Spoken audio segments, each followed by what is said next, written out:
हाय, मैं हूं मोहित Munjal from directorsinvestments.com। इस वीडियो के थ्रू मैं आपको एक न्यू म्यूचुअल फंड के बारे में बताऊंगा। एडलवाइज म्यूचुअल फंड अपना एक नया फंड लेके आ रहे हैं। इस फंड का नाम है एडलवाइज मल्टी कैप फंड। इस फंड का जो लॉन्च डेट है वो है 4 October and closing on 18 October. Important dates, details, fund managers name, कौन सा बेंचमार्क रखेंगे, all these are mentioned here.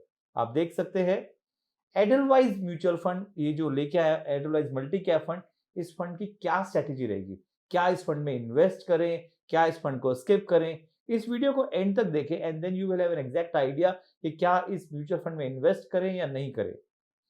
Edelweiss multi cap fund, multi cap का मतलब होता है कि आप उसमें इन्वेस्ट करते हैं into large cap, mid cap and small cap. कितना परसेंट? 25% इनटू ईच तो रखना ही होता है। तो मल्टी कैप स्ट्रैटेजी में आपको 25% लार्ज कैप में, 25% into mid cap and 25% into small cap तो मिनिमम रखना ही होता है। But Edelweiss multi cap strategy की एक यूनिक स्ट्रैटेजी है। They are going to invest around 35 to 45% into the proven large cap leaders. They also want to invest into mid cap giants between the range of 25 to 35%. And they are also going to invest into rising small cap companies in the range of 25 to 35%.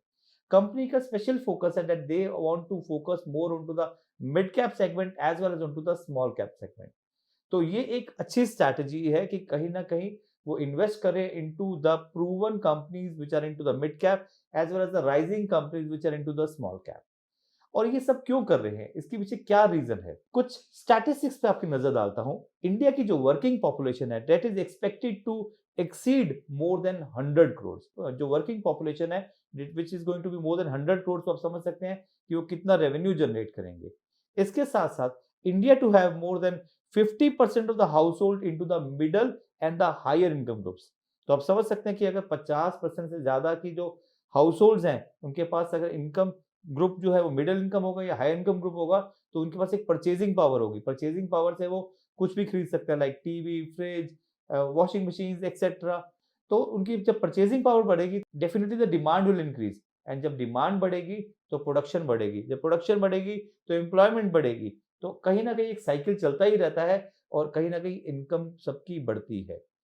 इसके साथ साथ digitally dependent economy हो चुकी है almost India की, and which is expected to be 25% of the GDP, which is going to be the world's largest digital economy, which is very good in and unique. आप देख सकते हैं Paytm, PhonePe and all these UPI models are there which has definitely help in growing the digital transaction in India. And इसके साथ साथ 111 लाख करोड़ से भी ऊपर स्पेंडिंग प्लान्ड है on traditional as well as on new age infrastructure.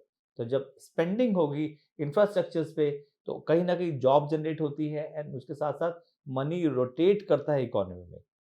And not to forget, we are among the lowest manufacturing labour cost as well as highly skilled service workforce in the world. तो हमारे यहाँ पे तो एक manufacturing cost भी कम है because labour की कॉस्ट कम है and the labours are highly skilled. तो that's an additional advantage. And India's debt to GDP is among the lowest.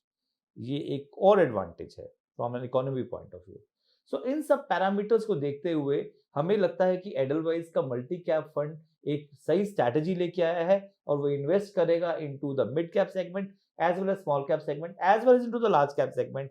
तो कहीं ना कहीं वो सब जगह एक फोकस रहेगा सब सेगमेंट्स को, सब सेक्टर्स को साथ में लेके चलने के लिए। Edelweiss multi cap fund is ideally suitable for investment for those people who are into the middle age group as well as the younger age group. I personally don't recommend कि senior citizen इसमें invest करें। हाँ, जो risk लेना चाहते हैं उसके लिए सही है, but definitely for middle age group as well as younger age group आप इसमें जरूर इन्वेस्ट करें। कितने percent of the portfolio invest करना चाहिए? मिनिमम 7 से 8% ऑफ द पोर्टफोलियो आपको इस फंड में इन्वेस्ट करना चाहिए। अब क्वेश्चन ये आता है कि कितना मिनिमम अमाउंट है इसके अंदर इन्वेस्टमेंट का। Minimum amount of investment into Edelweiss multi cap fund is 5000 rupees, and after that आपकी जो मर्जी है आप उसमें इन्वेस्ट कर सकते हैं। एसआईपीज भी आप कर सकते हैं, लमसम भी आप कर सकते हैं।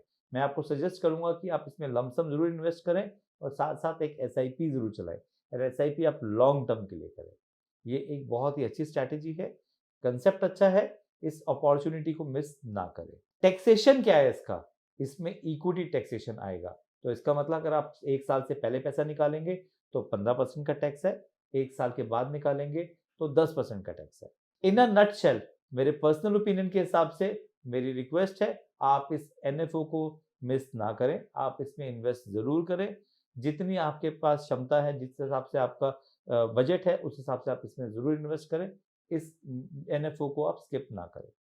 आप मेरे साथ इन सोशल मीडिया प्लेटफॉर्म पे जुड़े रह सकते हैं, जहां मैं आपको रेगुलर अपडेट देता रहता हूं और different IPOs, mutual funds, SIPs etcetera.